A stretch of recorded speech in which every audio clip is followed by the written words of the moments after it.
Hello everyone. और BPSC की तरफ से एक नई अपडेट आई है और ये जो अपडेट है बीपीएससी 69 वैकेंसी के रिगार्डिंग है।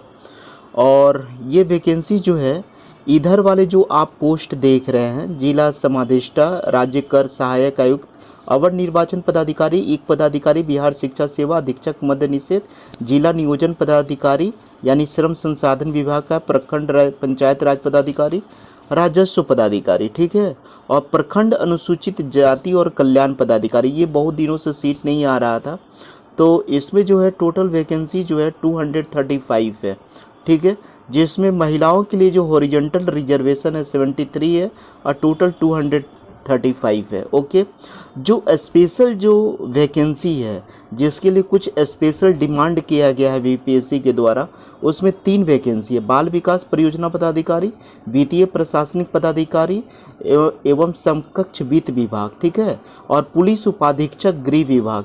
इसमें टोटल सीटों की संख्या 111 है, जिसमें हॉरिजॉन्टल रिजर्वेशन जो महिलाओं के लिए है 29 है, ठीक है।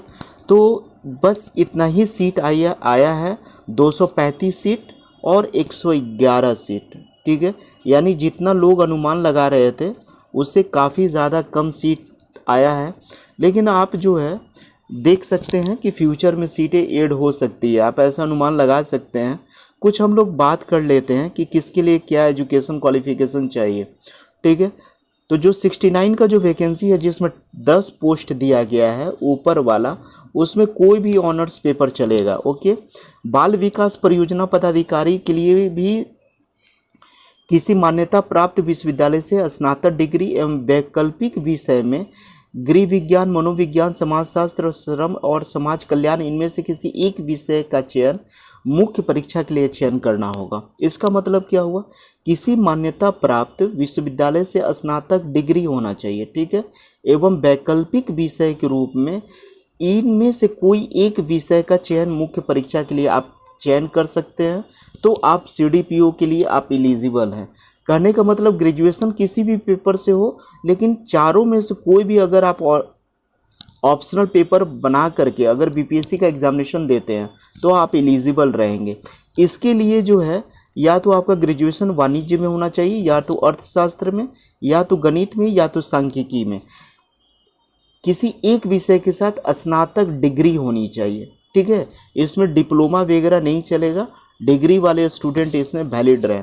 पुलिस उपाधीक्षक वाला में, तकनीकी वाला में बात कर रहे हैं, तो इसमें इंजीनियरिंग बैकग्राउंड के स्टूडेंट, जैसे इलेक्ट्रॉनिक एवं संचार इंजीनियरिंग में जिनका ऑनर्स हो, बीटेक का डिग्री हो, इलेक्ट्रॉनिक एवं टेलीकम्युनिकेशन इंजीनियरिंग में हो, सूचना प्रौद्योगिकी में हो, इलेक्ट्रिकल और इलेक्ट्रॉनिक इंजीनियरिंग में हो, है ना, इंस्ट्रूमेंट इंजीनियरिंग एवं संचार इंजीनियरिंग में हो, किसी भी एक विषय के साथ आपके साथ जो है ऑनर्स होना चाहिए इन चारों में से। ओके, इसके पश्चात आप रिजर्वेशन की अगर बात करेंगे, ठीक है, रिजर्वेशन की अगर बात करेंगे तो जैसे हमेशा रिजर्वेशन मिलता है उसी तरीके से इसमें रिजर्वेशन की बात की गई है। सारे कैटेगरी के लिए जो कोडिंग बीपीएससी करती है वो सारा कोड दिया गया है, ठीक है, तो इससे बहुत ज़्यादा लेना देना नहीं है। उसके पश्चात जो है आप उम्र सीमा को देख सकते हैं, तो उम्र सीमा का जो कंसीडर किया जा रहा 1/8/2023 को अगर कोई 20 साल का है मिनिमम, 21 साल का, 22 साल का, तो अधिकतम अनारक्षित पुरुष 37, अनारक्षित महिला, ठीक है, पिछड़ा वर्ग और अत्यंत पिछड़ा वर्ग के पुरुष के लिए 40 साल, ठीक है। यानी एज का जो कंसीडर है 1/8/2023 से किया जा रहा है, इसको आप लोग देख लीजिएगा, ठीक है। और इसके पश्चात जो है और शारीरिक क्षमता वाला में वैसा कुछ है नहीं। उम्मीदवार स्वस्थ सुसंगठित शरीर वाला होना चाहिए, सक्रिय होना चाहिए, ठीक है, ऐसे शारीरिक दोष से मुक्त होना चाहिए जिससे कर्तव्यों का भली भांति जो है पालन किया कर सके, ठीक है। बिहार पुलिस सेवा के लिए ये सब दिया है, 5 फीट 5 इंच हाइट होना चाहिए वगैरह, जो जनरल पहले होता था वही चीज़ें हैं, ठीक है। शुल्क में कोई वैसा कोई बढ़ोतरी नहीं किया गया है, जितना पहले शुल्क था उतना ही शुल्क है। ₹600 का शुल्क है। और अनुसूचित जाति और अनुसूचित जनजाति के जो स्टूडेंट होंगे जो बिहार स्टेट से बिलोंग करते हैं उनको ₹150 लगेगा। यानी सामान्य अभ्यर्थी के लिए 600 और जो SC ST होंगे बिहार के उनको ₹150 और बिहार राज्य के अस्थायी निवासी महिला उम्मीदवारों के लिए ₹150 भी लगेगा। दिव्यांग के लिए ₹150, अन्य सभी उम्मीदवारों के लिए ₹600 लगेगा। ठीक है, तो यही सब चीज़ें हैं, इसमें सारा कुछ दे दिया है। निगेटिव वाला में क्या मैटर है थोड़ा सा इसको देख लीजिए। निगेटिव पैटर्न BPSC हटाया ही नहीं है। प्रारंभिक परीक्षा में गलत उत्तर के लिए नकारात्मक अंक किया जाएगा। ठीक है, परीक्षा वही होगा, 150 अंकों का ही होगा। यहाँ पर देखिए 150 अंकों का पेपर होगा, 2 घंटे की अवधि होगी। और यहाँ पर है कि प्रारंभिक परीक्षा में गलत उत्तर के लिए नकारात्मक अंकन किया जाएगा। कितना किया जाएगा अभी इसका मेंशन नहीं किया गया। प्रारंभिक परीक्षा महज जांच परीक्षा होगी जिसके आधार पर मुख्य परीक्षा के लिए चयन किया जाएगा। मुख्य परीक्षा में चयनित उम्मीदवारों के लिए 10 गुनी होगी, मतलब जितना सीट है, ठीक है, और जितनी सूचियां दी गई है, रिक्तियां दी गई है, उसका 10 टाइम्स रिजल्ट जो है मेंस में दिया जाएगा। कोटिवार सामान्य कट ऑफ करने वाले सभी उम्मीदवारों का चयन मुख्य परीक्षा के लिए किया जाएगा। ठीक है, तो यही नोटिफिकेशन है। और आपका जो मेंस का जो पेपर है उसका यहाँ पर सिलेबस दिया हुआ है। सामान्य हिंदी का पेपर 100 नंबर का, सामान्य अध्ययन जो 300 नंबर का, और ये 300 नंबर का, और 300 नंबर का निबंध हो गया। यानी टोटल जो है ये 1000 का आपका रिटेन पेपर हो गया, जिसमें 100 नंबर जो है हिंदी वाला जो पेपर है ये केवल क्वालिफाइंग पेपर है, जबकि रिज़ल्ट जो आपका बनेगा वो 900 पे बनेगा। और इंटरव्यू जो जैसे पहले 120 नंबर का होता था उसी तरीके से इंटरव्यू लिया जाएगा। बाकी जो है इधर भी वही सारे चीज़ें हैं।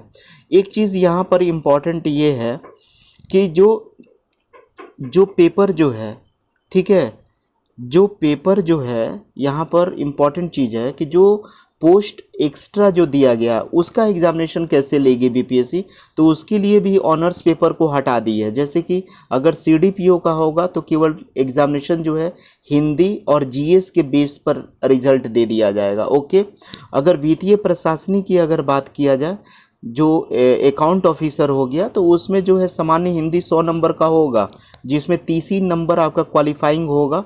और इसमें जो है सामान्य अध्ययन पत्र 1 और 2 इसी पर रिजल्ट आपका बनेगा। और इधर जो है निम्नलिखित ऐच्छिक विषयों में से एक विषय का चयन करना होगा जो विषयनिष्ठ आधारित का होगा। विषयनिष्ठ का मतलब क्या होगा कि ये डिस्क्रिप्टिव होगा, राज्य सरकार द्वारा निर्धारित न्यूनतम प्राप्त करना अनिवार्य होगा एवं मेगा सूचकांक में प्रयोजनार्थ इसकी गणना की जाएगी।